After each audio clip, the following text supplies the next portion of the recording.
और भारती हमारे साथ हमारी सहयोगी जुड़ी हुई है। भारती, बेहद ही महत्वपूर्ण दिन, यात्राओं के जरिए देखिए शक्ति प्रदर्शन भी हो रहा है आज, क्या खास रहने वाला है? देखिए, सर्द माहौल में चुनावी रैलियां जो हो रही हैं जीनत, वो माहौल को पूरी तरह से गर्म कर रही हैं। आज के दिन की अगर मैं बात करूं, बीजेपी जहां विजय संकल्प यात्रा अपनी कल उन्होंने गढ़वाल में निकाली, आज कुमाऊं मंडल के लिए बागेश्वर से इस यात्रा की शुरुआत हो रही है। वहीं कांग्रेस भी चुनावी रैलियों को लगातार कर रही है।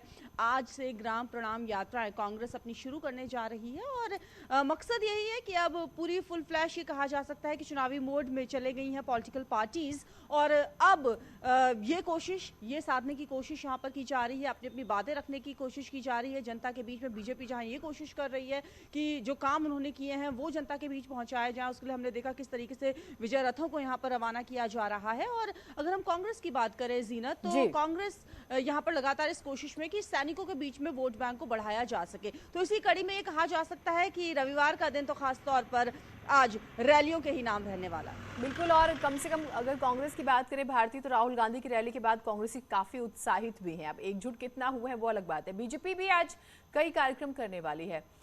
कुल मिलाकर ये मान के चले, क्योंकि आचार संहिता लागू हो सकती है इस महीने के आखिर या जनवरी की शुरुआत में, तो कोशिश यही है कि ज्यादा से ज्यादा लोगों तक और हर वर्ग तक पहुंचा जा सके। बिल्कुल यही कोशिश है और इसी कोशिश में पॉलिटिकल पार्टीज यहाँ पर लगी हुई हैं। मुख्यमंत्री भी कल ये बात कहते हुए नजर आए कि जो उनकी प्रायोरिटीज़ हैं वो पूरी तरह की जा सके, इसी पर अब उनका ध्यान दिया जा रहा है। और इसी कड़ी में हमने ये भी देखा कि जो टैबलेट देने की स्टूडेंट्स को घोषणा की गई थी मुख्यमंत्री के द्वारा, वो अब ये कहा जा रहा है कि खाते में पैसे जाएंगे बच्चों को, ताकि किसी तरह की कोई दिक्कत ना पेश आए डीबीटी के जरिए। तो अब यही कोशिश है कि अब आचार संहिता लगने वाली है और उससे पहले जो घोषणाएं वादे यहाँ पर किए गए हैं उनको जितना ज्यादा से ज्यादा हो सके उसको पूरा किया जाए। ठीक भारतीय, अपडेट्स लेते रहेंगे आपसे तमाम पॉलिटिकल पार्टीज के कार्यक्रमों का। बहुत शुक्रिया आपका तमाम जानकारियों के लिए। उत्तराखंड में सैनिकों को हर राजनीतिक पार्टी साथ जोड़ना चाहती है। शनिवार को जनरल बिपिन रावत को द्वारीखाल ब्लॉक में कांग्रेस की जनसभा में श्रद्धांजलि दी गई।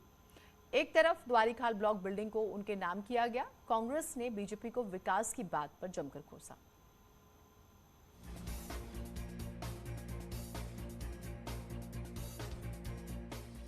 शहीद जनरल बिपिन रावत को कांग्रेस नेताओं ने द्वारीखाल ब्लॉक में श्रद्धांजलि दी और जनरल रावत के गांव के द्वारीखाल ब्लॉक में नई बिल्डिंग उन्हें समर्पित कर दी।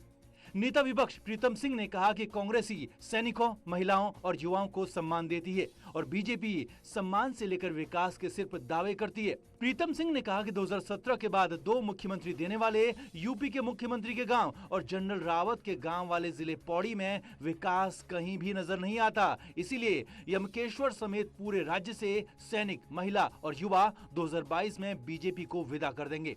और एक नहीं, 2 मुख्यमंत्री इस सरकार में पौड़ी ने दिए, लेकिन जिस तरीके से विकास होना चाहिए था वो विकास दिखाई नहीं दे रहा है, वो नदारद है। लोग हताश हैं, निराश हैं और उसकी हताशा और निराशा का परिचायक आप देख लीजिए, आपके सामने है कि किस तरीके से आज द्वारीखाल ब्लॉक में मातृशक्ति और आम जनता जो है जनसमूह उमड़ करके आया है। 2017 में गढ़वाल की 41 सीटों में से सिर्फ 6 सीटों पर कांग्रेस जीती, लेकिन गढ़वाल प्रभारी रणजीत रावत ने कहा कि देहरादून से विकास की बात करने वालों को देखना चाहिए कि गैरसैंण से लेकर द्वारीखाल तक विकास कैसे होता है। वहीं ब्लॉक प्रमुख महेंद्र राणा ने अपने 1.5 साल के कार्यकाल की तुलना 20 साल के बीजेपी के विधायक के कार्यकाल से की। महेंद्र राणा जी ने सुंदर शानदार भवन का निर्माण किया है, ये कांग्रेस के विकास का द्योतक है। इसी तरह अगर आप गैरसैंण जाएंगे तो वहाँ का शानदार विधानसभा भवन कांग्रेस के विकास की गाथा को कहता है।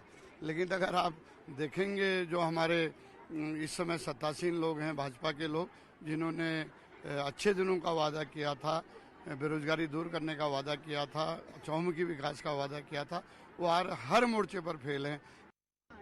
20 सालों से बीजेपी है यहाँ, लेकिन विकास नाम की कोई चीज नहीं है। हमारा युवा बेरोजगार है, माताएं परेशान हैं, महंगाई इतनी हो गई है कि जिस तरह की, और आप भी देखेंगे विकास नाम कहीं चीज नहीं है। शनिवार को कांग्रेस ने जनरल रावत को श्रद्धांजलि देने के साथ ही यमकेश्वर के कार्यकाल से 2022 की सियासत को साधा और सैनिकों, पूर्व सैनिकों, महिलाओं और युवाओं को समझाया कि कांग्रेस काम करती है, बीजेपी सिर्फ हवाई दावे। अनुपम भारद्वाज के साथ दीपांकर भट्ट, न्यूज़ 18 द्वारीखाल पौड़ी।